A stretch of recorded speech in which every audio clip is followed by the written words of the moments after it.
Bracha.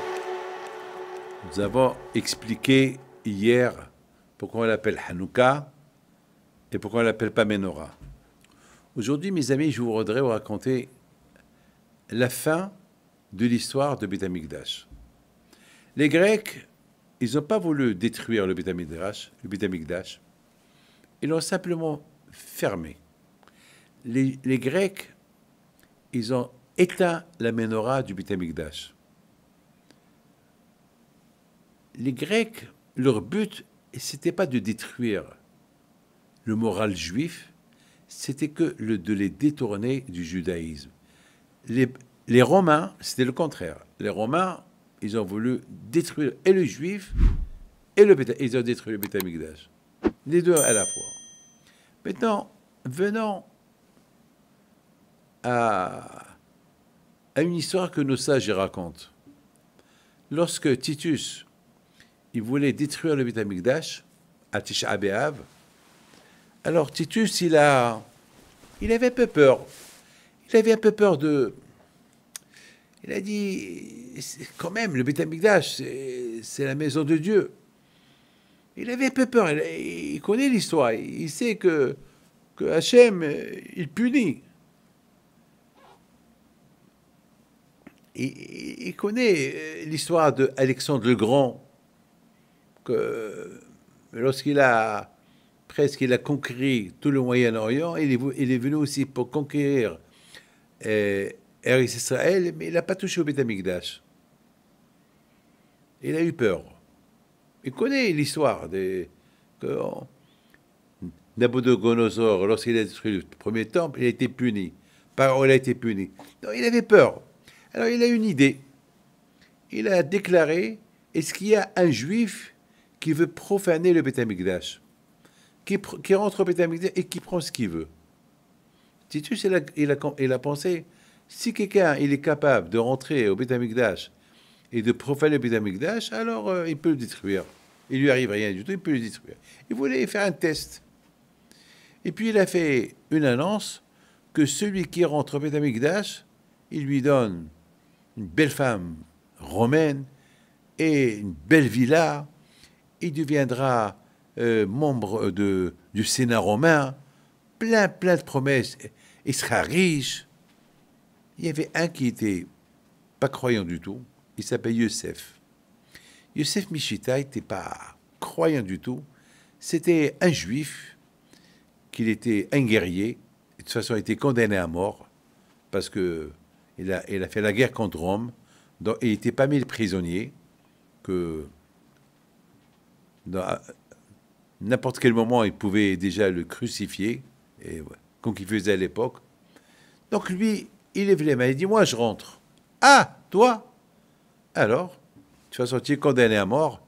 Alors, si tu rentres et tu restes vivant, alors tu seras mon copain, tu auras toutes les promesses que j'ai promis. Parole de Titus. Il rentre. Après 1 heure, 2 heures, 3 heures, 4 heures, il ne sort pas. Titus, il a cru, peut-être il est mort. Yosef, il est mort à l'intérieur. Et voilà, Yosef, il sort avec la Menorah dans ses mains. Il dit à Titus, je prends cette Menorah. Titus lui dit, non, la Menorah, tu ne peux pas la prendre. La Menorah, c'est moi qui dois la prendre. Parce que c'était prévu, le temps que j'arrive à Rome, ils vont me construire l'arc de triomphe de Titus. L'arc de Titus. Et dans l'arc de Titus, il y aura là-bas sculptée la Menorah. Parce que la Menorah, elle représente le juif, elle représente votre Dieu, elle représente la lumière, elle représente votre Torah. Et justement, je vais montrer aux Romains que j'ai détruit la force juive. J'ai détruit leur Dieu, j'ai détruit leur Torah, donc je ne peux pas te donner la Menorah. Et Yosef Mishita, il dit à Titus, je suis désolé, je ne peux pas rentrer encore une fois. J'ai déjà fait une faute, que je suis rentré, donc je ne peux pas rentrer encore une fois. Mais toi, fais ce que tu veux.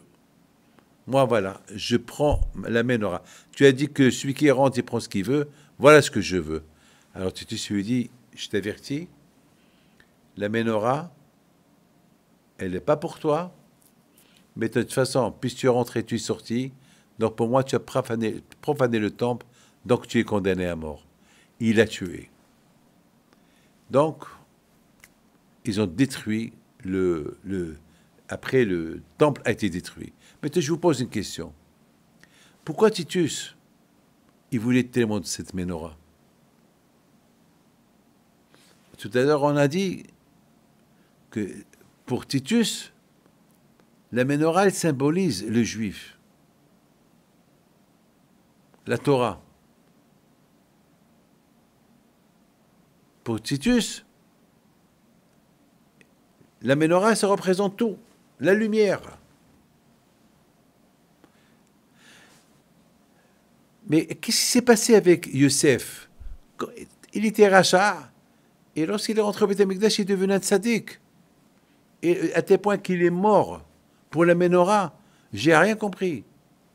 Du contraire, il devait, je sais pas, il est rentré au Beth Amikdash parce qu'il n'était pas croyant.